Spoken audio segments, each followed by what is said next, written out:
WWDC 26 was a short one, but Apple packed a lot into it. Some things were a little light on the details. How exactly do vibe-coded Safari extensions work? And how does my kid's phone detect nudes and then notify me? But in other ways, Apple laid out a much clearer vision for the future than we've seen before, and that's especially true for Siri AI. Now, Apple's gonna have to forgive me for being a little skeptical that they're gonna actually ship this on time. But if everything they showed off is in full working order come fall, not only does the competition have some catching up to do on features that really matter day to day, but also on addressing valid concerns around AI, like privacy and safety, both of which Apple seems to be taking seriously. Boo this man! Apple also talked about non-AI stuff, including improvements to both liquid glass and performance across all of their devices. And I was really into their advancements in parental controls that at first seemed like, all right, well, Google's had this for a while. Then quickly turned into, wow, Google should add that. But that's the Apple way, right? Take a little bit longer to copy a good feature and blow it away when you finally introduce it. Now to blow away this segue to our sponsor, Delete Me. Delete Me is a low-effort subscription service that removes your personal information from hundreds of data brokers and people search sites. Save 20% with code LTT at the link down below.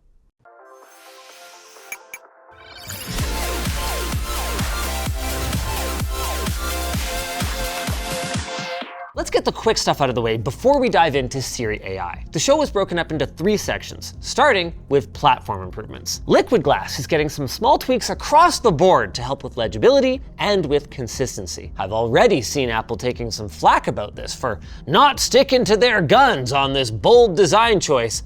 Jobs wouldn't have allowed a transparency slider, but that is an objectively terrible take. User choice is a good thing. Congratulations, Apple. Also, finally, all the corners of my windows will be the same. Yay! Another welcome surprise was the optimization that Apple has done seemingly across their entire device portfolio, even the devices nobody owns. Apps launch up to 30% faster on mobile, which includes third-party apps.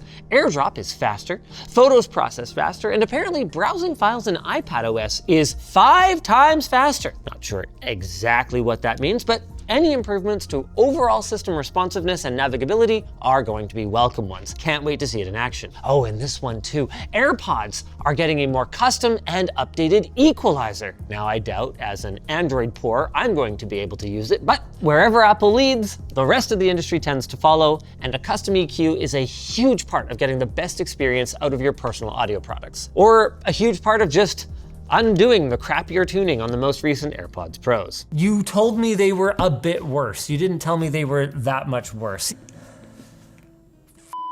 What is getting cross-platform support though is shared photo albums. Finally, a quick and painless way to share full quality photos with your financially disadvantaged friends on Android and Windows. And while you're talking with them, you can rub in that iOS and macOS have also got their searching indexes updated to allow for faster, more accurate searching. Although this might go mostly unused if Siri AI is as good as they say it is. More on that later. The biggest news related to platform improvements is that all of this is going to be coming to devices as old as the iPhone 11, which puts Apple way ahead of companies like Samsung and Google, who have stepped up their game lately, but guaranteed only 5 years of OS updates for their 2019 era devices. On to trust and safety. Apple spent this entire section talking about improved parental controls for kids and teens. A lot of it was stuff that I already have in Google Family Link, but Apple just finds a way to put their own spin on things. So you can monitor and manage screen time according to the time of day on a per app basis, or, this is neat, grouped by categories. Apple now also allows kids to request certain apps or content. And one that I thought was quite innovative was a notification if they start texting an unrecognized number. And this goes outside of just iMessage.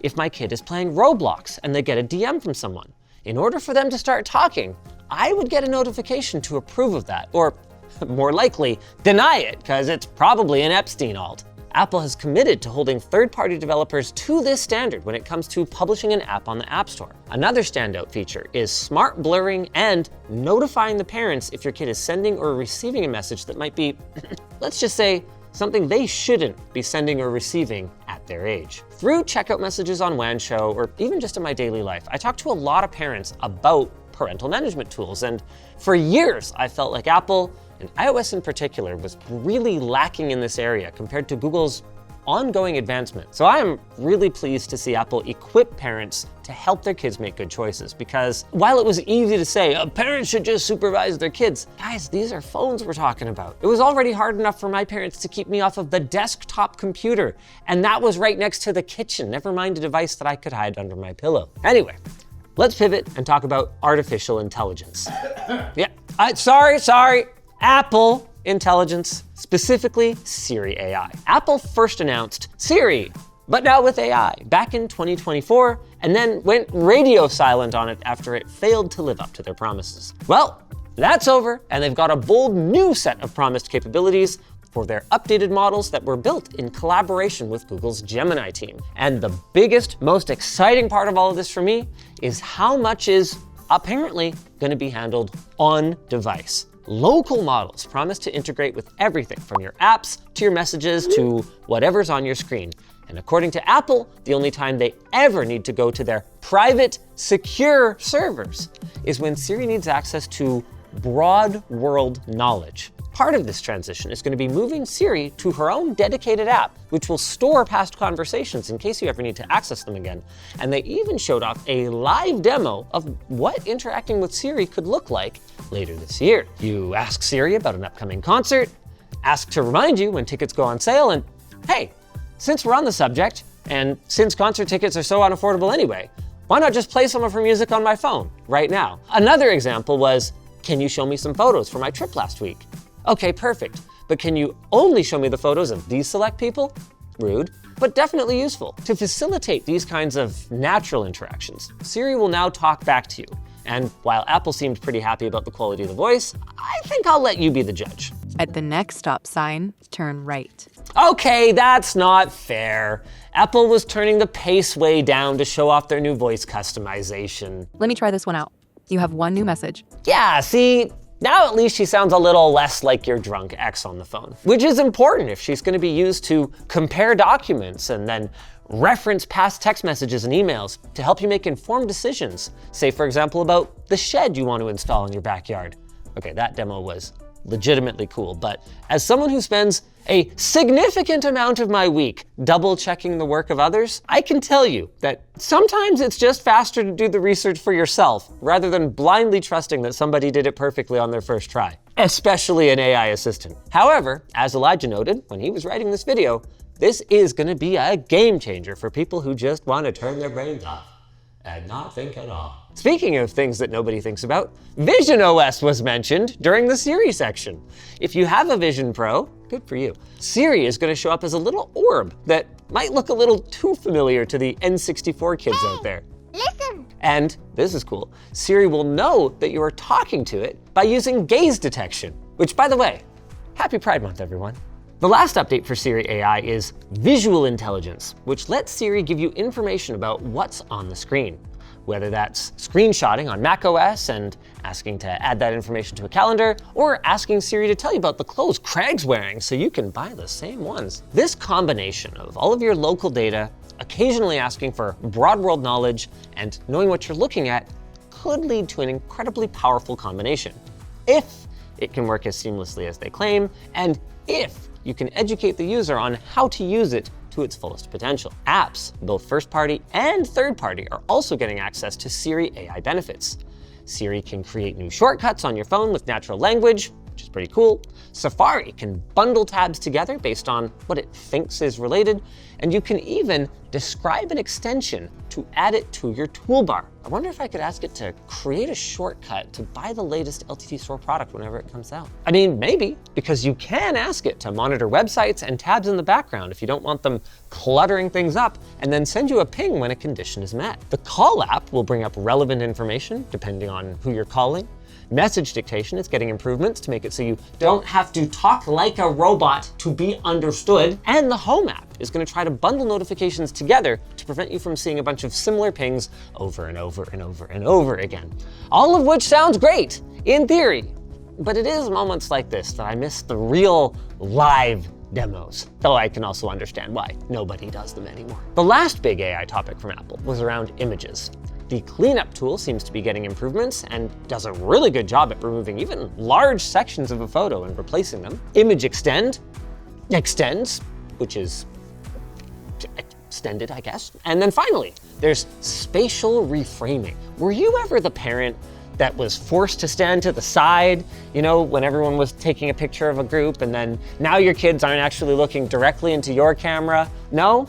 Well, now you can be that parent after the fact. It uses a combination of local AI to help with the initial framing and setup, and then cloud computing to help fill in the dead spaces in the final image. This is one of those things that I can definitely see the utility of, but to hear Apple say things like, enhance their images in ways that respect the original moment, feels a little ironic because anything that was generated, like, that wasn't your yard, brother. One thing it does feel like Apple respected, though, was privacy. At pretty much every opportunity, Apple threw shade at other AI providers or boasted about how secure and safe their use of AI was. I mean, considering the bar was way down here, any talk of privacy and taking it seriously is appreciated, but only time will tell how carefully Apple's going to tread here. So, when can you get access to all of this?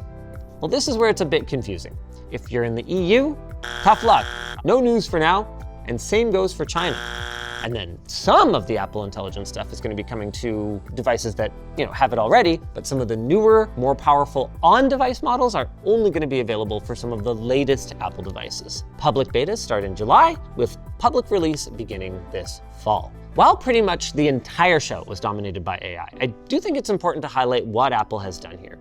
They took their time, too much time according to some, built around real use cases that people want, and it seems they kept people's safety and privacy in mind. If all of that comes true, the rest of the industry could be forced to think about why they're innovating on AI, rather than just innovating just because. Just like I need to question why I segue to our sponsor, instead of just segueing to our sponsor. Delete Me. Not so fun fact, data brokers are out there buying and selling people's personal information, and it is totally legal for them to do so. This includes things like your name, phone number, or even more concerning, the names and addresses of your relatives. All it takes for these kinds of people to get the information they need is a credit card. And with all of that comes an increased risk of scams like phishing attempts or doxing. But Delete Me is a hands-off subscription service that removes your personal information from hundreds of data brokers and people search sites, which reduces the risk of your valuable data getting into the wrong hands. They've been in the game for over 15 years, doing everything in-house to make sure your data stays safe. Plus, they offer privacy advisors. That's right, real people who can offer additional help with requests when needed. Unlike other services, Delete Me verifies your data is on data broker sites before submitting removal requests, which reduces the risk of unnecessary data exposure. So don't wait. Get 20% off Delete Me consumer plans when you go to joindeleteme.com/LTT20 and use promo code LTT20 at checkout. Or you can just use the QR code that's on screen right now. If you guys enjoyed this video, why not check out our most recent Switch to Apple video? More of our Apple curious users stayed on the iPhone than I initially expected.